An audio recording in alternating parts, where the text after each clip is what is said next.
Hello, നമുക്ക് കുറച്ച് Kerala traditional ജിമുക്കുകളും സ്റ്റഡ്സും ഒക്കെ കണ്ടാലോ? ഇത് ബ്ലൂ കളർ 4 പെറ്റൽസ് വരുന്ന പാലക്ക ജിമുക്കയാണ് കേട്ടോ. ബ്ലൂ കളർ പാലക്ക നെക്ലസിനോടൊപ്പം ഇത് സൂപ്പർ ആയിരിക്കും.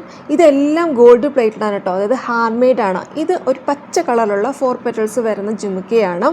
ഇത് ഗ്രീൻ കളർ പാലക്ക നെക്ലസിനോടൊപ്പം സൂപ്പർ ആയിരിക്കും. ഞാൻ ഇപ്പോൾ ഈ ജിമുക്കി പെയർ ചെയ്തിരിക്കുന്നത് ഒരു സിമ്പിൾ ചെയിൻ പാലക്ക പെൻഡന്റിനോടൊപ്പമാണ്. അപ്പോൾ ഈ കളക്ഷൻസ് ഒക്കെ വേണ്ടവർ വേഗം DM ഓർ വാട്സാപ്പ്. ഇത് പാലക്ക സ്റ്റഡാണ്, 3 പെറ്റൽസ് ആണ് ഇതിനകത്ത് വരുന്നത്. റെഡ് കളർ പാലക്ക നെക്ലസിനോടൊപ്പം ജിമുക്കി ധരിക്കാൻ താല്പര്യമില്ലാത്തവർക്ക്, സ്റ്റഡ് ഇഷ്ടമുള്ളവർക്ക് ഇത് യൂസ് ചെയ്യാം കേട്ടോ. ഇത് ബോൾഡ് ലുക്ക് തരുന്ന നല്ല അടിപൊളി ഒരു സ്റ്റഡാണ്. അടുത്തത് ഒരു സിമ്പിൾ പാലക്ക സ്റ്റഡാണ്, സിംഗിൾ പെറ്റലാണ് വരുന്നത്. ഞാനിപ്പം വെയർ ചെയ്തിരിക്കുന്ന ഈ സിമ്പിൾ പെൻഡന്റിനോടൊപ്പം അടിപൊളിയാണിത്. അടുത്തത് ഗ്രീൻ കളറിലുള്ള നാഗപട ജിമുക്കിയാണ്. ഇതും 4 പെറ്റൽസ് ആണ് വരുന്നത്. അപ്പം ഈ കളക്ഷൻസിൻ്റെയൊക്കെ പ്രൈസ് അറിയാനും ഓർഡർ ചെയ്യാനും വേഗം DM ആൻഡ് വാട്സാപ്പ്.